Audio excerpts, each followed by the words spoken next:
Good morning, it's Driven AF Recovery. We are here Saturday, Christmas Eve, so Merry Christmas, motherfuckers and ladies. It's Dennis, Maddie, Steven couldn't be here today, but he will be soon.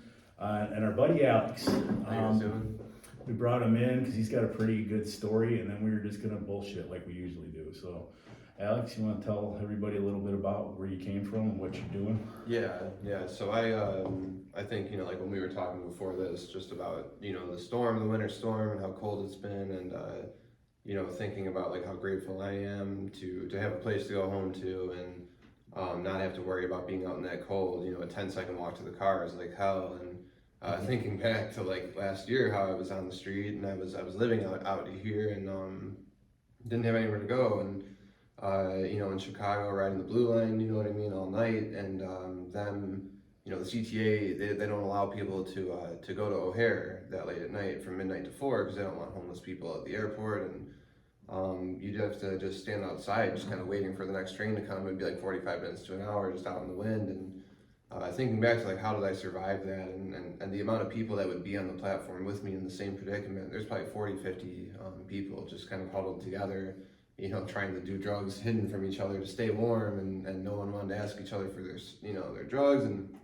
it was just a mess, and feeling like there was really no way out of it, and I wanted to die, of course, I wanted to, I was trying to, it never worked, someone would find me, and Narcan me, or whatever would happen, and I'd always be so frustrated, because, here we go again, where do I go now, Right.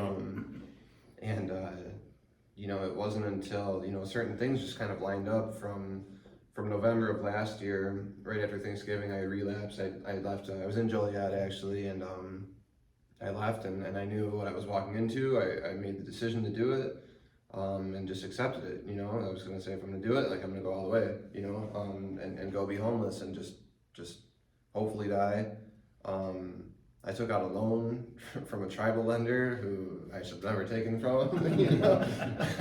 I was like, I'm just gonna go and just like get as much as I can, and just like find a hotel room, and somehow, I don't know, my ex was tracking my location on my phone, knew the hotel I was at, called the hotel staff, they found me, they called 911, so that didn't work, and I ended up owing a lot of money on that loan, I was like, couldn't get out of that. It's like, Best laid plans. It was smart at the time. But then here I was on the street, no money from the loan, no hotel room anymore because I was banned from the hotel. Didn't get my money back, and I was like, all right, well. So that led like a 6-month, stretch, I guess, of homelessness, where I think 2 days in, I nodded out on the aisle on the green line, and I got robbed. Someone went in my pocket, took my wallet, had my ID, my link card, on my phone, everything. So then I was on the street, no identification, no nothing, and that put me in a predicament, because I couldn't get into a treatment center with that. I couldn't get my Medicaid information. I couldn't do anything. And so I just panhandled. I was in the train stations every day, and for about 3 months, just getting by, and until the Amtrak police didn't want me there anymore, They noticed me eventually, because my hair started to grow out too long, and I started to look too homeless, and they're like, all right, you gotta get the fuck out of here, can't be here anymore. And it was St. Patty's Day weekend, where, this is in the midst of this, I had nodded out on the Blue Line platform 3 separate times, fell onto the tracks, didn't hit the third rail from whatever miracle, didn't break any bones. I got robbed, I got pistol whipped, I got shot in the leg inadvertently just walking across the street one day, and all these things were just in my mind. They were just inconveniences, it was just like, fuck, now I gotta go to the hospital to get a bullet on my leg instead of go to the spot where I wanted to go, like, and like other people are like, what, like, why don't you just stop? And I'm like, well, that wouldn't make sense. Stop at the spot before I go stop. Yeah, none of that. The real solution, it just is not gonna happen. And so this whole time, I ran into this lady downtown, and she was giving out these free cell phones, these government cell phones, But to get it, you needed an ID and a link card, and I didn't have either of those. And so over a 3-month period, I finally just took one day to do everything I had to do to get like the homeless certification letter, go to 10 South Kedzie, Madison to get a letter and do all this shit and get it notarized. And I finally got my ID, and then it took another couple of weeks to get my link card. And so this is like, I'm scraping by at this point, like I wasn't making any money. Ran into a guy on the west side who introduced me to this panhandling spot in like Schaumburg. So I was making a little more money at that point, but it didn't matter because all of it was still going to drugs. I'm like, I'm $200 a day now, I'll be fine. Still didn't have a dollar to show for it ever. You know what I mean? Maybe it makes nothing. Nothing. Nothing. Yeah. I was like, oh, I'm gonna be good. I'll be able to get 2 McDoubles, and like luxury, and so I finally, I at this point I was broken. I didn't have anybody, and I was just miserable, and I got my link card, and so I'm like looking for these phone people, like just praying, like please, just let me find.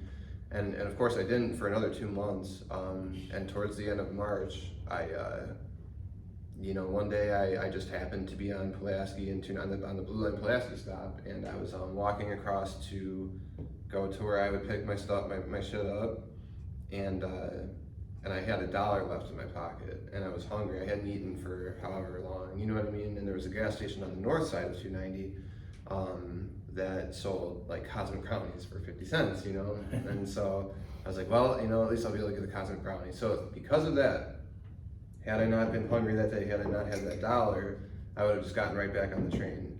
But I walked across the bridge, and on my way back to the stop, there was the lady giving the free phones out, and like I would have never seen her.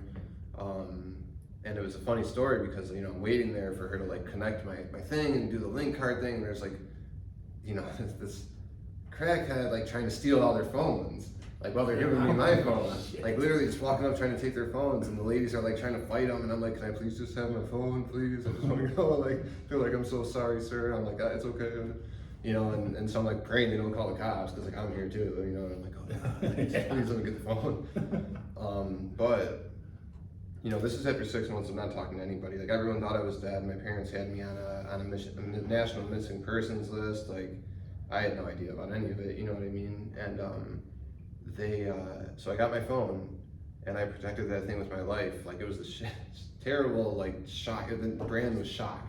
Yeah, never even heard of it. But I'm like, oh, this is like an iPhone to me, So I like have it hidden on the L. Like I'm trying to protect myself, and I finally reach out, and I called my dad, and the shock that I was still. This is Easter weekend too. Okay. This is the Saturday or the Friday before. It was Good Friday. So for the first time in 6 months, my parents knew I was alive, and my mom, like, she's like bawling her eyes out because like it was like a miracle that she'd been praying for and all this stuff, and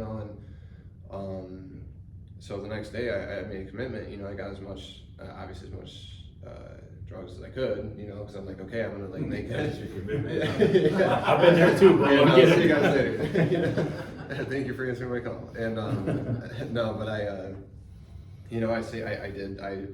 panhandled for as long as I could, and I got like whatever I got, and I knew that if I was gonna leave Chicago this time, like I was gonna leave, I was gonna be gone for good. And so the next morning I woke up, and it was funny because it was like one of the warmest days of this year yet, and I was like, why am I doing this now? Like, why am I getting my shit together now when it's warm and comfortable? Like, why didn't I do this all this time ago? And but I was committed at that point because my mom said, like, I'll pick you up, take the train to Downers Grove, I'll meet you there, and we'll get you back into and get some help. And so I did. I got on the train, and I was pretty fucked up, and that day, and told her I didn't have a filter on, and I remember like the horror on her face when she didn't even recognize me. Like when I got to the train station, she called the number, and she's like, "Is that you standing over there?" And I'm like, "Yeah." I was so ashamed of who I'd become, and so used to wearing a mask, like literally wearing a mask, a COVID mask, all the time, that because I was always in the train stations, that like I wasn't comfortable with people seeing my face anymore. Like I couldn't even take the mask off. It was weird, and like it was like a psychological thing that like I was like ashamed of who I'd become. And so she couldn't tell who I was because I had the mask on, and all that stuff. And so for the first time in probably 3 years, I had seen my mom. It was a lot longer than just 6 months that I'd not seen her. and she took me to her house, and my dad met us there, and you know, she asked me what happened to my eyebrow, and I didn't have a filter. You know, I was high, and I was just like, oh, I got hit with a gun. And like the look on her face was just like, you know, because I'm so used to talking to people in the city, Yeah, you know, like I was like, I forgot I'm talking to my mom, you know, and she's like, did you say a gun? And I was like, oh shit, you know, she's like, oh, there's gonna be more questions, and I was like, fuck, she probably thinks I'm like some criminal, like hardened murderer now, you know what I mean, and so, you know, I felt really bad, and I'm just like, oh my god, like it just shows like the damage that, you know, what I got used to my parents was like, what the hell, like, and so my dad, you know, I said, like, if you take me to detox, like, that's all I want, you know, like, I'm not gonna ask you for money, I'm not gonna ask you for any cigarette, nothing, like, and I remember him in the car, he's like, you better fucking be going to where you say you're going, because, like, I'm gonna drop you off there, I'm not gonna, you know, do some, you know, trick ride to all of a sudden now we're on the west side, and like, you gotta get your ID, you know what I mean? To my dad too. Yeah, exactly. You know, reroute an Uber to the, you know, and so, so we ended up at you know, CBH, and I went through detox again, and, you know, didn't know what to do from there, but they offered me a list of places, and like ECS, of course, is one of them, Right. and I'm like, oh no, I don't think they'd let me come back. Because like I've been here so many times, you know, like I never left on bad terms necessarily, but you know, doc, it was like right away, you know what I mean? They're like, oh yeah, they said they accept you, and I was like, okay, so like that was like the first step, and still had nothing, like absolutely no plan, no, I didn't know what to do. I was just so happy to be warm that like I didn't even get out of bed and detox I was hallucinating. It was so bad, you know. Didn't get out of bed for 2 days. To the point where the doctors were like trying to like slide Oreos under my pillow. Like, hey bud, like why don't you have an Oreo? I mean, you know? And I was like, I will, don't worry. I'm like dying right now. Yeah, just leave it there. Yeah. And that's exactly what they did too. I woke up with like 4 like packages of Oreos. And I was like, what are they trying to do, man? I've heard about this in the joint, you know? So You just kept checking to yeah. So I went to ECS, got to ECS, and you know, yeah, it was like a warm. I mean, it was everyone I knew as far as the counselors and stuff, and they were just happy to see me alive, and there was just something different, and I don't even want to say it's something I necessarily like learned in treatment again, because like I paid attention, you know, I focused on everything still, but like That's probably why we welcomed you back so quickly. Like I said, I always liked you. You know, like you seemed like a good dude trying to get it right. Yeah. Yeah, but no, I think I gave you a hard time as soon as you came in. Yeah, I think you were like there. I was just happy to see you, but you know, I will say this: you definitely look different now. You've put weight on. You look healthy. Yeah, I have a picture. I have a picture from that day. I have a picture of my ID from the day I got it when I was out there. And oh my gosh, I would show you right now, but it'll take a while to find. But you know, you definitely have lost a shitload of weight. Yeah. I was bad. I was skinny. I didn't, you know. The day I came to CBH, I had long hair, my fucking beard was ridiculous, you know, I'm like shaving my parents' The house. JC look going on. Yeah, of course, yeah. I felt so bad for my parents, my mom, I was like, man, I fucked their shower up, dude, like, because like, it'd been months, you know what I mean, like months, literal months. You're a rat's nest, like Thanks for the, thanks for the shower. Now, so. No, but it was, you know, I thought back recently and I'm like, it had been a long time since I showered, you know, and it's just disgusting, and it's just what you get used to, and so yeah, I came back through here, and I think it was when I was laying in bed in detox, and I was in the middle of some kind of hallucination or dream or a mix between the two, I don't know what it was, but I just remember thinking like I came out of nowhere, I resurfaced from fucking basically like the dead, at least as far as my parents were concerned, you know. On Easter weekend when they had all these plans with family and all these things were going on, and I just kind of just tore it all apart with my presence, you know, like, hey guys, I'm back, I'm here, can you help me? You know what I mean? And I felt really bad for that. And I just realized at that point, like, they didn't need to answer the phone, they didn't need to do anything that they did, because they've already tried so many times. And I knew that like I can't feel bad for myself anymore. You know what I mean? Like I did it. Like I was the one that did it all from the time I started till the time I stopped. Like that was all my decision, and you know whatever contributed to my addiction doesn't really matter to me. because the fact of the matter is that I did it. And so, you know, that kind of gave me the freedom to choose, like, am I going to continue to do it, or am I going to figure out a way to stop, like, at any cost, you know what I mean? And I didn't know what to do. Like, I didn't know how to do it or how not to do it or whatever you want to call it, but I just knew that, like, I couldn't get high, you know? And so yeah, I went back through ECS and I just listened and I talked to my counselor there and just was open about everything and, you know, cut off some connections that I really didn't need anymore, like an ex that was just really unhealthy for me to be with because both of us together were just terrible. I, you know, stayed away from Chicago and I just did the things that I knew I had to do and I begged, like, Doc, like every time he would be over at 1 because he was working, you know, at 2 at the time. Every time I saw him, I was there at the front door and I was like, hey, can I please, you know, I have an interview, can I please try to get in the house because I just know I need it, you know, I knew it. And so yeah, like we were talking about, you know, like we go to any lengths to get what we want. And what I want is good and healthy, like, you know, I will get that. And so I wrote him a letter. I did everything that I could in my power to try to. Letter. Do you?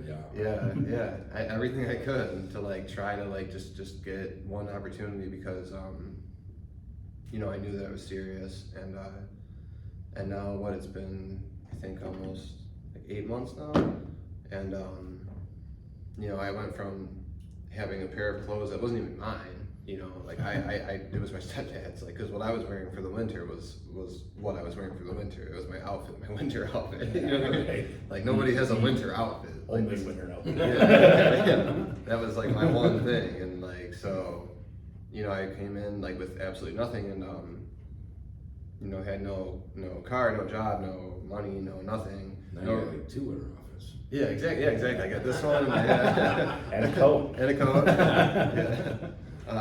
And I, you know, I don't know. I didn't have anything. I didn't have a relationship with my kids anymore. My son, I missed my son's birthday. I was trying. I knew it was his birthday. It was February 8th of this year. I'm sorry. And I knew it was his birthday that day, and I was like frantically trying to find a phone to use at Starbucks or McDonald's or anything I could in the city, and no one would let me use the phone, and it just went by. You know, it just went by without him knowing if I was alive or dead. And you know, my dad had to get him Christmas presents from me and all that shit. And you know, now today, like I'm going to see him. You know what I mean? It's like I have a relationship with him. I have a job. I have a car. I have, you know, support. I have all these things that like would never have been possible. You know, Going to college. Yeah, going to school. Doing well, yeah, I hear. Yeah, doing well. Yeah, and like doing much better than I thought I would have done in school for the first time since high school.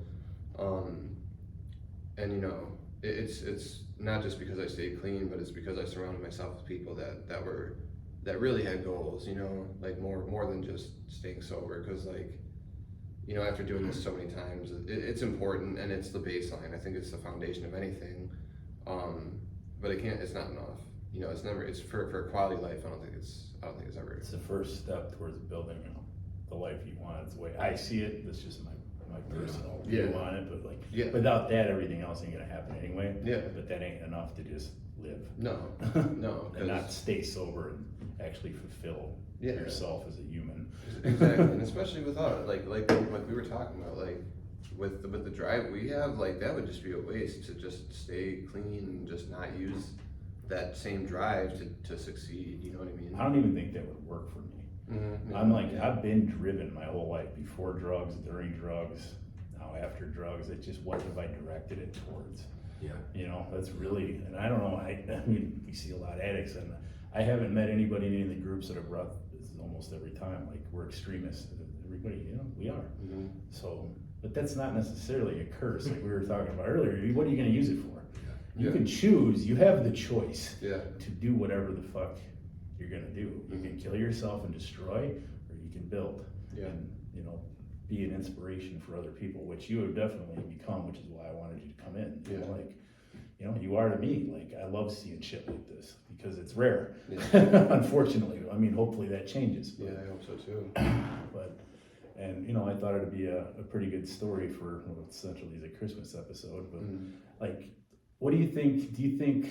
I mean, I heard it in what you were saying, but like owning like your own responsibility and shit. And I know Doc fucking talks a lot about this too. Mm-hmm. And I know that's what changed for me at rehab. Like I was in the same place. I'm like, fuck, I don't know how to live like I'm not even gonna say normal because I'm not fucking normal. Yeah, like just live anything productive anymore. Like how the fuck do I do anything without being a fucking addict? Yeah. I forgot, you know. Like I still did plenty of things. Like I never totally fell off everything, but like I didn't know how to do it without drugs. Yeah. Yep. But I think what hit me, like when I actually called my Boston Mike to come, was like, this is all my motherfucking fault. Like I had this epiphany in a jail mirror in the morning before I got bail, before I got bond. And I was like, this is all your fault, motherfucker. Like this is who you are. I hate this. I hate what I see in the mirror. But like I finally was like, it's nobody else's fucking, like there's no one to blame but me. Yeah. And then apparently if that being the case, only one fixing it is fucking me. Yeah. But that's a big thing to like accept and take on. But I think once you do it, like what you said, you can make a choice then. Yeah, because otherwise you're just blind. Yeah. You know? I mean, if you want to keep pointing the finger everywhere else, what reason do we have to fucking change anything? Yeah. You know? Yeah, and I think that, you know, as far as that went for me personally, like how that looked was, you know, there's a few things that like I think throughout my life I kind of leaned on to survive, like manipulation and that just became so ingrained in who I was that like I remember one of my exes had said like you're not manipulative, like you are just manipulation. It's just who you are. You know what I mean? Like you can't, and that like really messed with me for a long time because I was like, am I just a bad person now? Do you know what I mean? Like I really questioned like, can I stop? Can I turn it off? Like, is there an off switch now? And I would question every thought that I had and everything that I did because like I've never wanted to be a bad person. Yeah. You know what I mean? Yeah. But that's who I became, and I think a lot of times like you'll hear guys talk about you know, I was really just a good person, but I didn't mean to hurt people. I didn't have the bad intentions. I was really a good person on the inside. But like for me personally, like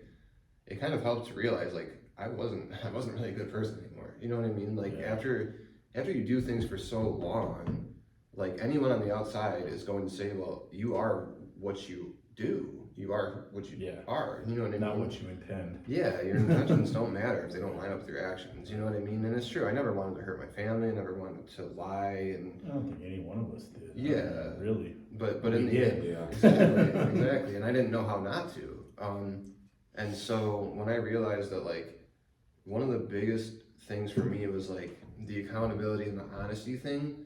Like, and this goes even before the house, like before, you know, having to say like where I'm going and who I'm with and all that stuff. Like this had like an internal honesty thing was like, I am a liar, I am manipulative, but that doesn't mean that's who I have to be forever. You know what I mean? I can break that. And so if I can accept that that's who I became, and look at like how does that show up in my life? You know what I mean? Like why do I do that? And like what am I afraid of? Because like if I'm lying, it's because I'm afraid of something usually, or I'm trying to get something. And like, it's much better to go about getting things in an honest way because you work for it, you treat it better, you value it more. And you don't feel like a scumbag. Yeah, because you didn't take it. Right. You know what I mean? You earned it. Yeah, exactly. And then like you don't have to be afraid anymore. Like when you're telling the truth, there's nothing to cover up. Yeah, like you can't forget lied to her. Yeah, it's a full-time fucking job when you do it all the time. Yeah, it's like spider web. I mean, hey, I honestly, I think that's one of the first steps. At least, like I always can only speak for me, but like what you're saying, like, is to stop that bullshit. Because I was the same way. Like, I didn't even know how to lie. Like, I would lie about the color blue or red, just because it was so fucking much part of me. Like everything, whether or not it was the truth or not, I didn't care. I was like, I'm just gonna say whatever the fuck I say, and so be it. You know? But that kind of shit, like that's where like being sober just isn't enough. Like you have to start changing some of the shit that has made you this fucking bad human, at least as you see it, you know, and fucking turn it around and do it different, do it better. And you know, it's not perfect, but like when I would catch myself lying about something, I would just fix it right then and there. Like, I don't know why I did that, but here's the real deal. Yeah. You know, and now it's gotten simpler, but over time it gets easier, man. No, not that shit. I can't lie. No, I don't. It's true. Think you're gonna be alright. No, you gotta go. Yeah, we gotta redo that. There's a, I don't know if you guys are like have ever like gotten into any kind of like meditation or anything like that, but there's a guy who does like I think his name is like Sam Harris or something like that. I know, yeah. I've seen Yeah. him on Rogan, I think, actually. Really? Yeah. So like I'm not like huge into it, but I did kind of do like a 30-day thing, and he always like says like in this one like 30-day series like, all right, now begin again, like, and that's always an option. You know what I mean? That's like the one thing that really stuck with me from his thing was like, you can always begin again. Like it's not like, you know, people think, oh, it's a new day. Like I can, like it doesn't have to start over every day. Absolutely right. You know what I mean? Like you can begin again now. Like if I fucked up, there's times where I've lied and been like immediately, hey, I'm sorry, I just lied to you. You know what I mean? Like, I mean, it sucks. Yeah, Okay. but you fixed it. Yeah. Instead of letting it eat the shit out of your fucking brain forever. Yeah. Basically. Yeah, because if I feel guilt about something, like there's a reason for it. Like it's not something that's good because people don't usually feel guilt over things that are good. Well, I like restarting your day thing, man. I dig that. I don't know. Let's talk about that for a second, because like I have learned that much better, and it's taken time. But like yesterday was a good example. I set my porch on fire. Just FYI, guys. But Nice. came back from the store to put it out. I mean, all I had to do is refinish shit. But dude, that could have been my house and my dogs. Oh, You know, and yeah. like it was a fucking mistake, obviously, Yeah. but could have been a very costly one. And I would have fallen into self-pity. I'm gonna lay here and I'm a piece of shit all day. I mean, even fucking year ago, I would have been like that. Yeah. Until it would have taken me a full day or more to crawl out of it. But I have realized, like, this shit happened, I'll fix it when it gets nice out. End of story, don't do it fucking again. What did I learn? So I sat down with my notebook, like, Quit playing with fire. well, it wasn't that simple, but you know what I mean? Like, this is why this happened. Gasoline? No. So be aware of this shit now. Yeah. And like, I restarted my fucking day. Yeah. Right then and there, like 1 o'clock in the afternoon, and fucking called you. You helped me out with getting my check. Oh, yeah. And then fucking, you know, made sure the house was in order, got everything handled the way I needed to, and then came out and did No more fires. checked on my buddy's cat and fucking lifted, you know, but Yeah. I didn't let that kill my entire day. Yeah. But I think that's important, because like you said, you can at any fucking point, like of the day, like if something goes wrong, all right, let it be, and just fucking move forward. It's like one of those stoic things I just love. Yeah. Yeah. Exactly. Yeah.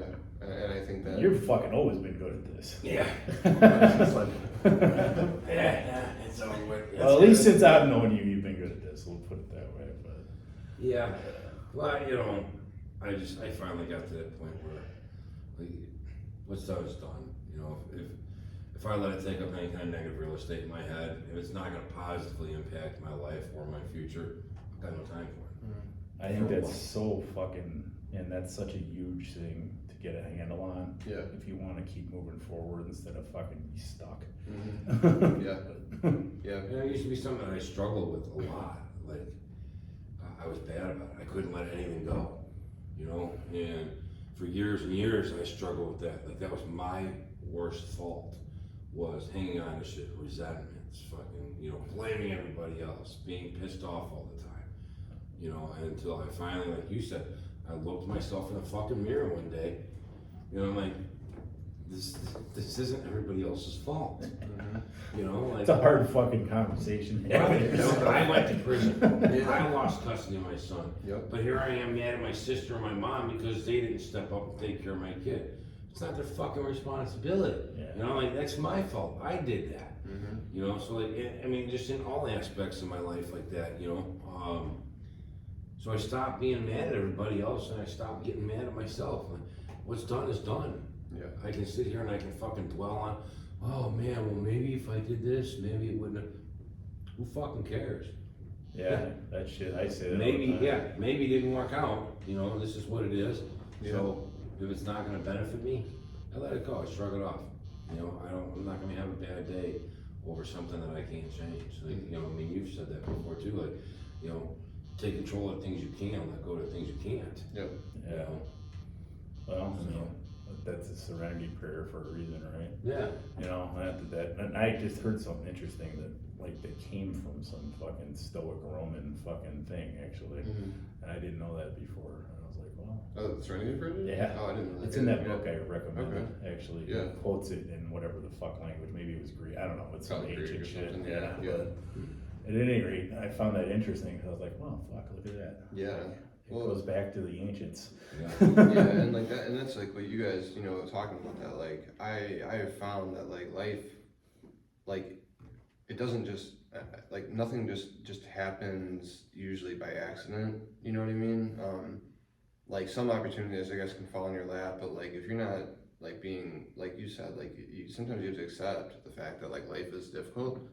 But if I'm like intentionally putting the effort and the patience and the time into getting through it, you know what I mean, and working towards something, like it's gonna work out okay. And in the times that I don't feel like it's going to, like I just talk about it, you know what I mean? Because like sometimes you can't see beyond your own eyesight, you know what I mean? Oh, yeah, a lot of times. Yeah, and so like other people that have been there, like you know, like today, there's some like just you know not to mention anybody directly, but like people that are so preoccupied with like, well, my kid wants me to come back home, or these things want to happen, and it's like if I don't have the means as a person, not even financially, but just the means to be stable and consistent in my responsibilities, like how could I possibly think that I can walk back into a child's life in full effect? You know what I mean?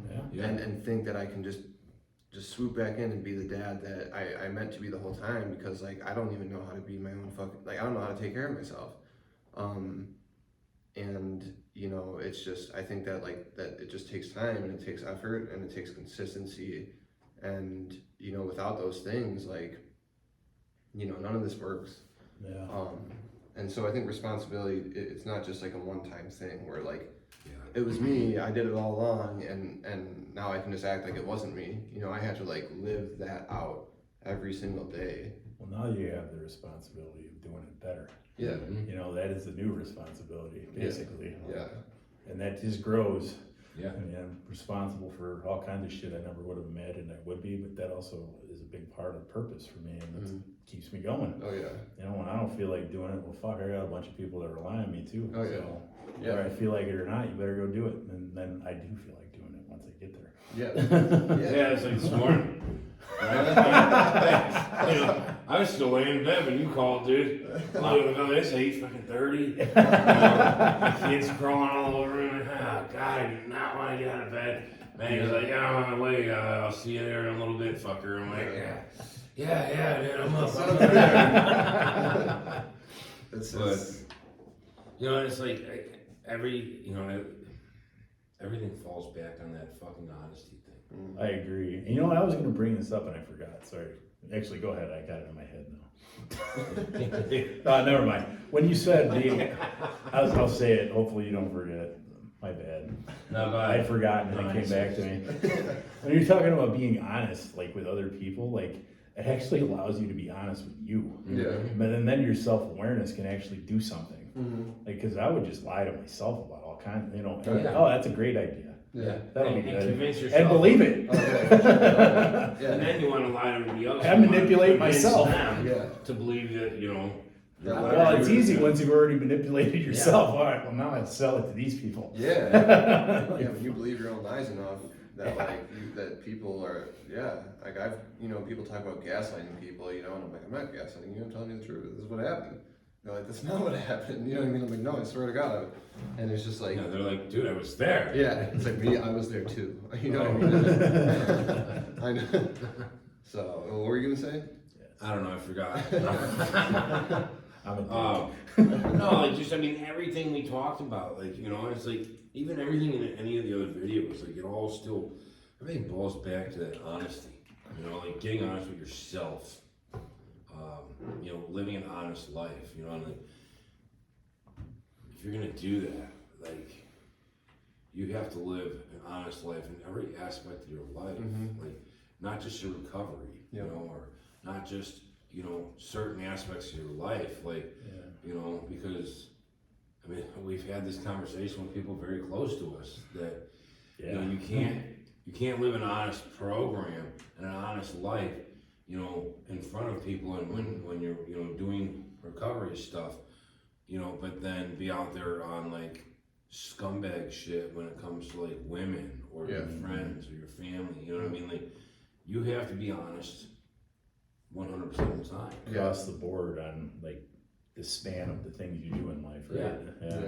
Yeah. No, I fully like agree with that, and you know that's like a friend of mine who he's not from like this community necessarily, but I did meet him in at the center, you know, when I was there, and he would always talk about like doing things wholeheartedly. He's like, if you're gonna do it, like do it wholeheartedly, or don't do it. You know what I mean? Because like this like half-assed like attempt at honesty or like anything really. Selective honesty. Yeah, selective anything. Yeah, you know what I right. mean? Like there's no point in doing it because like you're not helping you, you're not helping anybody. And so like you said, like if I'm going to work and being on time every day and you know, owning up to my commitments and really like putting in the effort that I have to, and then I'm going to see my girlfriend and treating her terribly, you know what I mean? Like or cheating or talking, just any kind of like that behavior would, you know, like that It's wouldn't going line to up. take you under. Yeah, and not that specifically because that's never been a problem for me. But in the past, just dishonest behavior in general. Like if I'm telling these little like white lies or like embellishing stories to make them sound better than they really were, like that kind of stuff can easily lead me right back into getting high Because you get away with it, right? And then you start doing more of it, and then what else can I do? Yeah, and you get the thrill. You almost get like a sense of a thrill of I got away with something. Yeah, and it's, you know what I mean. And that might be ingrained in us, and I don't know, but like you know what I mean. Well, that was easy. What else can I do? Yeah. Well, like, that goes back to the extremist thing. Like, if I can do this, what else can I do? Yeah. I got away with when I was at the center. You know, I got away with talking to this girl. Now I could probably get away with heroin. You know what I mean? Like those are not anywhere near each other. You know what I'm saying? And then they find me overdosed. I don't know. Well, that's when the nonsensical justification, lying to yourself shit. Like, and you believe it. Yeah, like no person would think like I had someone in my life which you guys know that lost their son's father, and you know, as I was watching her go through this, I'm like looking, I'm like, never once, I mean, granted she's not like us, but like, you know, never once has she thought like maybe I should just go to the west side now. Do you know what I mean? Right. Like, let me just go burn everything down just because somebody like it's so selfish of me to like have thought that way. Like, and it's just unbelievable that like in my head that made sense. You know what I mean? Like somebody died, so now probably I should go do the same. You know, that doesn't. It's not. It's I mean, it's illogical. Shit that you sell yourself and. Yeah, and it's stronger sometimes than you. Like in those moments, like when I was getting into that, like I remember when I left here, when I ate that day, you know, and I told the truth. I said, I'm going to the city and I'm going to get one bag because all I have is fucking $20 and I'm gonna have to spend some of it on the metro. And walking down this street all the way to the train station with my bag, my clothes, I dropped them because they were too heavy and I was sick. And by the time I got to the city, I had like $14 and enough for a cigarette in the bag, you know, and nowhere to sleep and no plan and no nothing. And that made sense until it made perfect sense because for 2 days I couldn't stop thinking about it. And it was so powerful that the only thing I could think of to get it to stop was to do it. You know what I mean? And it's like static on the TV. Like just shut it off, just turn it off, please. Anything, just turn it off. And thank God, like that's not how I am today. But like, you know, so I look at guys that just can't seem to get it or who struggle, and you know, sometimes it's like you want to like, why can't you get it? You know what I mean? Yeah. Oh yeah, I do. But it's like, but at the same time, I've been that guy. Like I've gone to so many fucking treatments. You know what I mean? That's where you have to like step back and be like, all right, well, things are better for me now. But I did the exact same shit for fucking 13 fucking years. So like, exactly. I don't know what it took for me. It was just me being in jail and looking in the mirror and hating myself. Mm-hmm. Yeah. And just being like, all right, this is your fault, fuckhead. Yeah. So what are you gonna do now? Yeah. Exactly. You're 42. Are you gonna live the rest of your life this way, Yeah. or are you gonna fucking figure it out? Not that I knew how, but that would seem like option A and option B. There was no more C. Yeah. You know what I mean? Logical plan to go. Yeah. So like, well, I guess I'll go to rehab and see if I can figure it out. But like, I don't want to do this. I don't want to be this motherfucker anymore. No, it's hard either way. Yeah, it sucks. Oh yeah, 'cause you're sick and you're fucking. Come through. Yeah. Yeah. You know, it's like I mean, that withdrawal shit's real shit, man. Like, that's definitely And not. the shit that's going on, you know, the shit that's going around now. Oh, yeah. You know, like, not that it was like, you know, any better when we, you know what I mean? Like, it was, Probably it was before, still but- stupid for us to do it. 'Cause you're Yeah. putting random powder into your veins, and you're just And not even thinking twice about And it. you're Yeah. judging based on how dark the liquid is. Yeah, Right. that's We're shit. putting our trust in some random guy giving us a fucking bag of powder off the street. And honestly, I didn't give a fuck. Yeah. I didn't even think twice about any of it. That was normal. Like, I'm running into the bathroom of the gas station and smoking this motherfucker. Yeah, no, it's cool. I go out with him before, man. He's Yeah. cool, he's good. And then I'm Yeah. selective. And then I'm He selective. knows me, he's seen me. And then I'm selective about like expired jelly. I'm not gonna eat that jelly. Fuck that. That's like 2 days expired. I swear. I mean, this Like, is the fucking craziness, man. But Yeah. when you're in it, who gives a fuck? It doesn't matter. Yeah. And life, you know. But I mean, nowadays that I don't give a fuck, you might be dead. Yeah. Right. That Yeah. quick. And that's why, you know, we try, that's why we all try so hard to get these guys that keep repeating, you know, to like understand, like, when is it gonna be enough, dude? Like, you know, people are fucking dropping left and right, like, Yeah. make this it, make this enough, like, this is. Because it might not be strong. another fucking chance. Like Yeah. at this point, Well- especially with like us IV drug Oh, users, Yeah. Yeah. that might your chances might be up. Yeah. Well, yeah, the sad thing is, like, I remember, like, one of the recovery homes I was at, I had overdosed there. It was like, it was kind of like a flop house, like in Belgium. Yeah.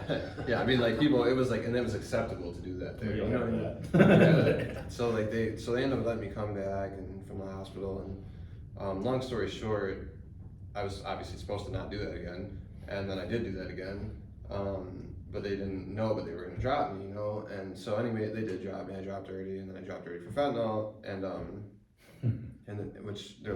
I remember he said, you know, just so you know, oh no, I didn't drop dirty on the regular panel, but I did drop dirty on the fentanyl test. There you go. Because he knew, because I was like, oh, I got away with that. You know what I mean? I thought it was like, oh, hell yeah. And then he like pulled out another stick, and I was like, I know what that is. You know what I mean? And what's that? What's that? That looks familiar. What is that? And so yeah, sure enough.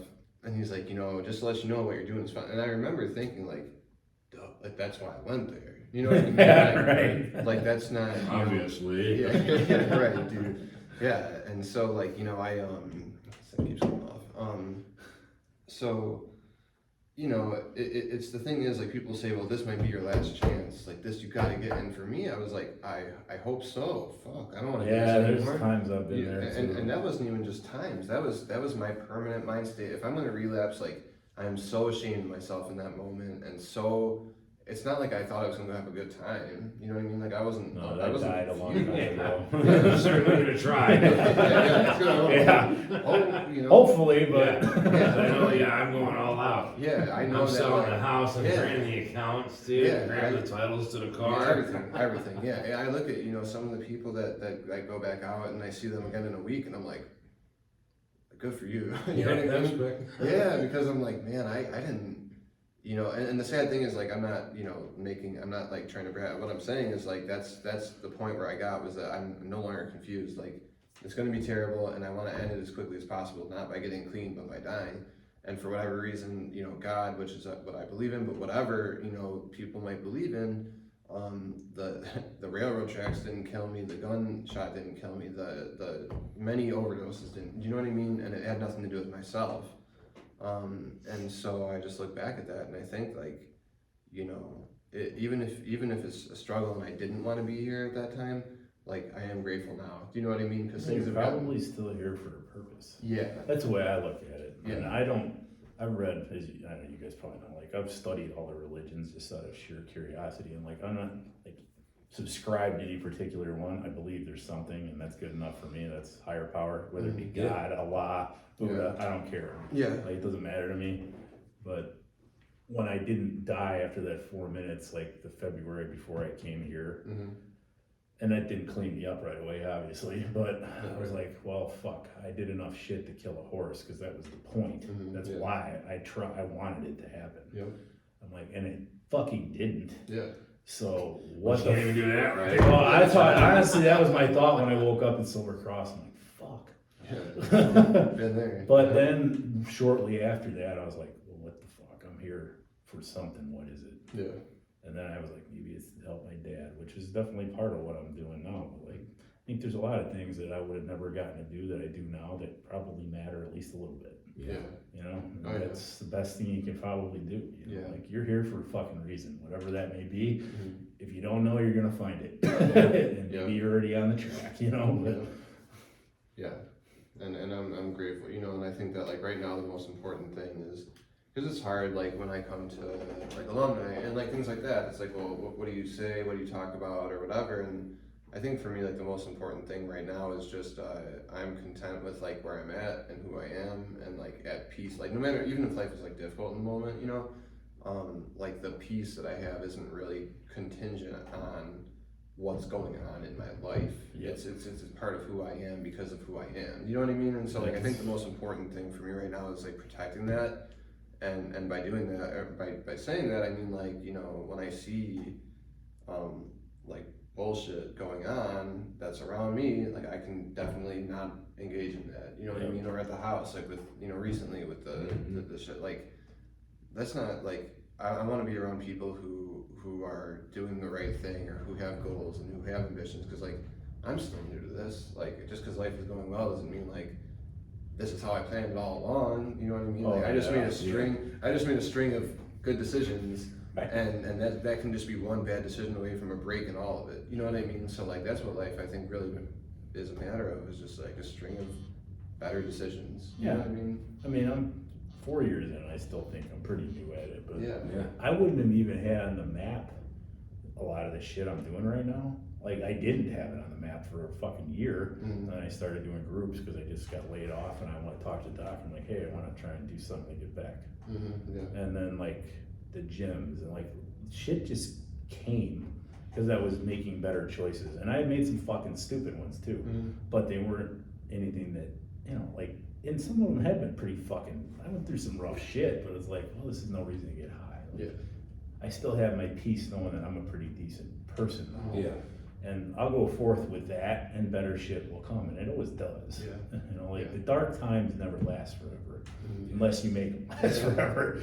Agreed. I mean, I did that by my own hand, plenty, but Yeah, I'm capable of that. Yeah, so. I don't know, any closing thoughts, anybody? I think, no, I'm just glad to be able to come out, you know, and talk. I had no idea what I was going to talk about. I was like, oh, well. I said, I think that actually works out the best. Yeah. Like, we're just all people who've been through shit, and we got things to say. And I haven't, you know, I've known you for a while, so I knew a lot of pieces of your story, but it's inspiring shit to me. And I thank you for authentically telling that, man. Yeah, for sure. Yeah, you know, and there's so many things that I just, you know, I was telling my girlfriend last night, like, because she had shared this page on Facebook called Soft White Underbelly, and it's a guy who kind of goes around and films people that are like on Skid Row and stuff like that. Not for like to get their lights, but just like talks to them as if they're humans, because we are. You know what I mean? And I was and she was saying like how interesting it is to talk to somebody who has been through that kind of stuff, and I just feel like you know, there's like always so many components of our story, and like my story that I didn't tell today because it would just take too long, but you know, we all are. Well, a lot led to that. Yeah, that was just a question. But like, but you know, I think maybe if anything as a closing thought is that like, you know, all of us, regardless of like what we have done or what drug, like we're more than the drugs we did. That's what I told her last night. You know, because like these people that were in the film, they were clearly still addicted. Like they were like just moving around all. It was making me nervous. You know what I mean? Like, oh God, there must be cops outside right now. I was like, I gotta stop watching this. This is great. But I had those same. I get it. Yeah, it's like looking out the window. Yeah, it's just trying to watch it. No, but like, you know, we are more than the drugs that we did, and for some people, the drugs that they still do. You know, like we all, I think, deserve, or at least should be able to be given a chance and make the most of it, because it's definitely possible. You know. They're living proof. Yeah. So many more that we know personally. I mean, there's plenty of it out there. We can do it. Yeah. Anybody can. Yeah. Yeah. I mean, we were all pretty much lowest of the low, bottom feeders. Yeah. You know. I mean, and there's nothing, you know, we're not superhuman in any fucking way. Any one of us or anybody that I know. You know, it's just choices and committing to something Yeah. to be better for Yeah. you. Yeah. Being better for you makes you better for everyone around you. Yeah. So, that being said, I guess, have a Merry Christmas, everybody. Happy holidays, guys. Be safe. Be grateful for, you know, what you got. Yeah. And remember, that's what's important, I guess. You know, like I always say, you know, much love, and I pay it forward. You know, that's kind of like what we're all trying to live by. You know, doing something good for the next guy. I mean, shit gets better that way instead of worse. Yeah. So, For sure. with that being said, everybody have a great holiday, and we'll see you New Year's Eve. All right, thanks everybody.